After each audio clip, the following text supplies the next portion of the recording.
सबसे पहले तो आप लोगों को मुबारकबाद देना चाहता हूं कि आपने दीनी तालीम हासिल करने की जो अज़्म किया है वो एक बहुत ही काबिल तारीफ़ बात है। रसूलुल्लाह की उस हिदायत पर अमल करें और हर तरह का इल्म जो ज़रूरी है, इल्म हासिल करने के लिए जो मज़हब इस्लाम ने, जैसे दीगर मज़हब भी हैं, इल्म हासिल करने के लिए सबसे बड़ी ज़रूरत जो पैगाम इस्लाम है, जो इस्लाम का सोशल सामाजिक जो मैसेज है, वो है इंसाफ, बराबरी। उसके लिए जद्दोजहद करना ये एक ईमान का हिस्सा है। हमारे आईन में, हमारे कानून में, हमारे संविधान में इतनी ताकत है कि हम हर एक को इंसाफ दिला सकें बग़ैर तशद्दुद किए, सिर्फ़ और सिर्फ कानूनी तरीके से, आईनी तरीके से। तो मज़हब इस्लाम के मानने वाले तालिब इल्म जो आप लोग हो, उनसे सबसे बड़ी तवक्को जो इस्लाम करता है वो ये भी करता है कि आप हर एक मज़लूम की आवाज़ बनो। मदरसा फैज़ुल उलूम मालव के अंदर सुप्रीम कोर्ट के सीनियर एडवोकेट महमूद पराजा साहब यहाँ आए हैं और उनका इस्तकबाल किया गया है। और महमूद पराजा साहब जो है एक जाने माने वकील हैं जो पूरे हिंदुस्तान के अंदर जो मज़लूम हैं उनकी एक उभरती हुई आवाज़ है और उनका परिचय से आप वाकिफ़ हैं, क्योंकि उन्होंने हमेशा हक़ के साथ हक़ की लड़ाई को सही तरीके से जो लड़ा है, मजबूती से लड़ा है। तो आज हमारे बीच में महमूद पराजा साहब जो है वो तशरीफ़ फरमा हैं और मैं चाहता हूँ कि पराजा साहब यहाँ आए और अपना सामीन से जो है अपने कलाम से जो है मुस्तफ़ीज़ फरमाएँ।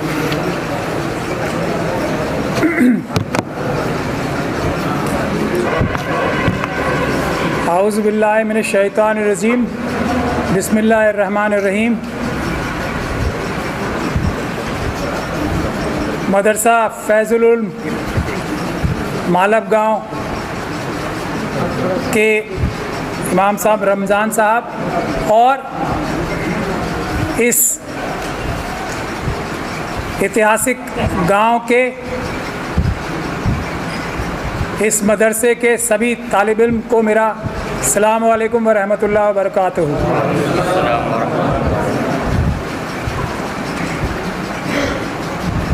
मैं सबसे पहले तो आप लोगों को मुबारकबाद देना चाहता हूं कि आपने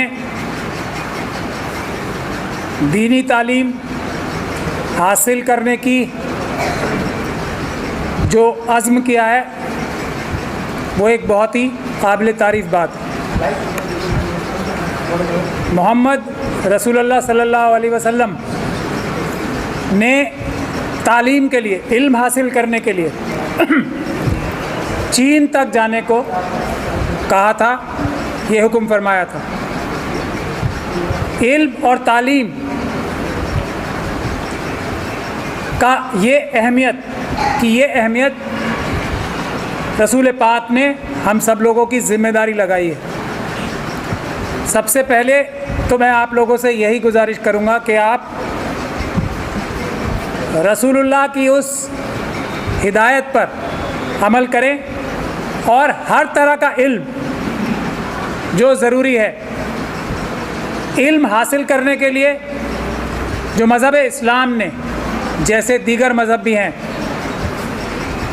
इल्म हासिल करने के लिए सबसे बड़ी ज़रूरत जो पैगाम इस्लाम है, जो इस्लाम का सोशल सामाजिक जो मैसेज है, वो है इंसाफ, बराबरी।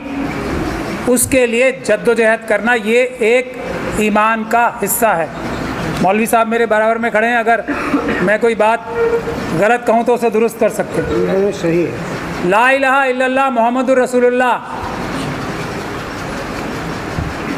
के साथ साथ हर एक मुसलमान का ये फ़र्ज़ है कि वो इंसाफ और बराबरी के लिए जद्दोजहद ताउम्र करता रहे, ताकि क़यामत में उसका जब हिसाब किताब होगा, हश्र के मैदान में जब उसका हिसाब किताब होगा, तो उसके लेजर में, उसके हिसाब किताब में इंसाफ और बराबरी के लिए क्या क्या उसने काम किए, रहम किस किस मजलूम के लिए उसने क्या काम किए, इस बात को सबसे पहली तरजीह दी जाएगी। आज हमारा मुल्क जिस दोराहे पे खड़ा हुआ है, उसमें मैं समझता हूँ कि जितने भी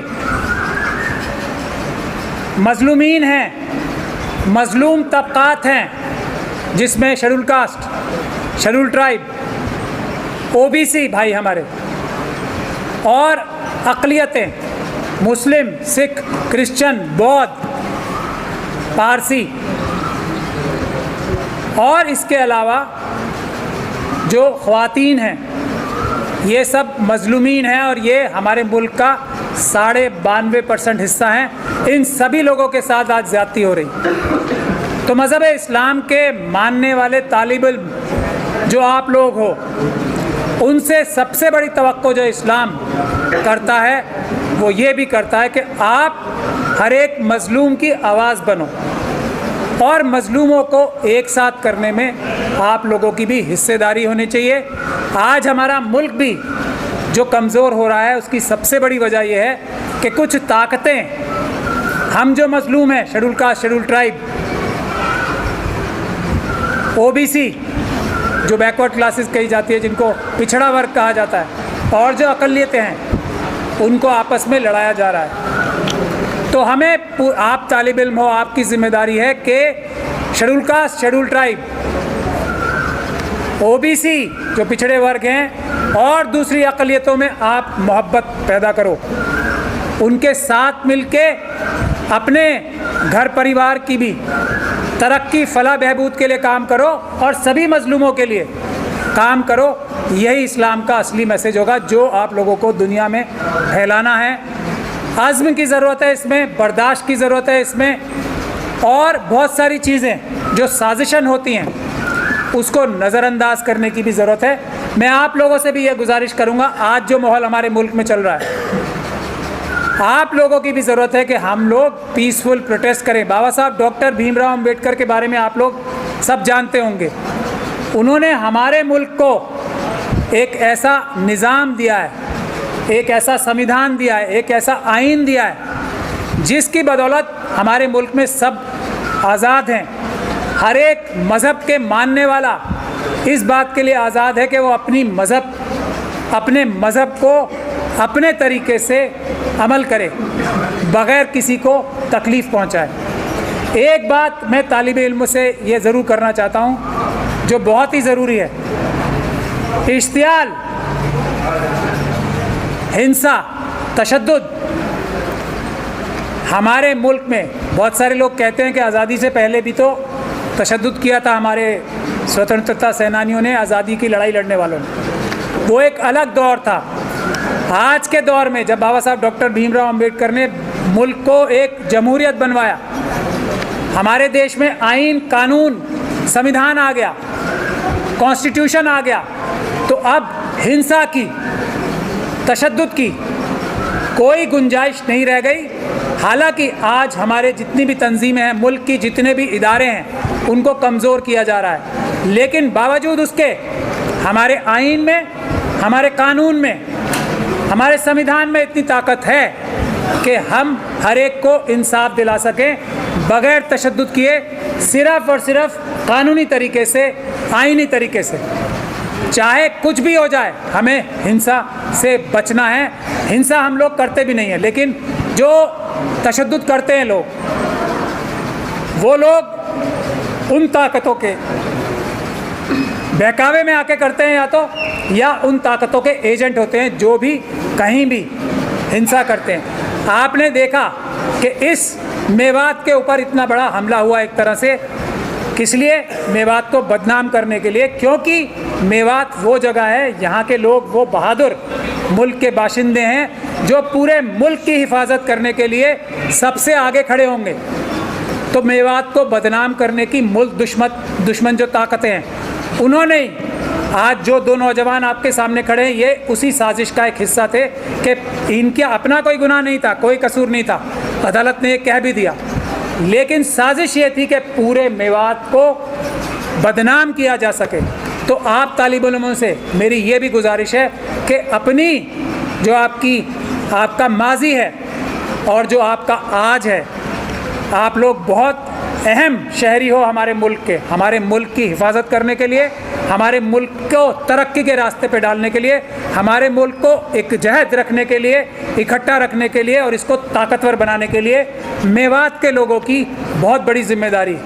शाहिद और राशिद 2 नौजवान जो हैं, वो आप ये समझ के चलो कि वो भी हमारे मुल्क के आज़ादी के सिपाही हैं, इसीलिए उन्हें जेल डाला गया क्योंकि वो मेवात के ऊपर हमले के वक्त उनको जो दुश्मन थे हमारे देश के और मेवात के, उन्होंने अपना दुश्मन माना और उनके ऊपर हमला किया और उन्हें जेल भेजने का काम किया।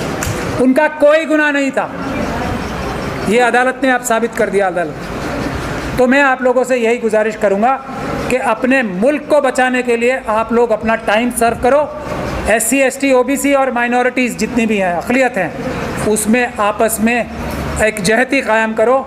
एक दोस्त आपका सब कम से कम ऐसा ज़रूर होना चाहिए जो आपका सबसे अच्छा दोस्त हो। Schedule caste schedule tribe community की जो कम्युनिटी है उसमें से, OBC कम्युनिटी में से, या दूसरी अक़लियतें जो हैं, आप सब लोगों की ज़िम्मेदारी है कि अपना सबसे बेहतरीन दोस्त आप लोग बनाओ।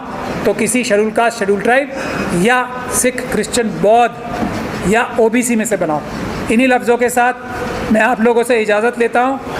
आप लोग हिम्मत से आगे बढ़ो, आपको रोकने वाला कोई नहीं है। कल मुल्क का जो मुस्तकबिल है वो आप लोगों के हवाले है, आप लोगों की ज़िम्मेदारी है। तो आप उस हिम्मत से आगे बढ़ो, अपनी ज़िम्मेदारी समझो, अपने मुल्क को मजबूत करने के लिए, अपने आप को, अपने मेवात को, अपने घर परिवार को मजबूत करने के लिए। बहुत बहुत शुक्रिया। अल्लाह हाफिज़।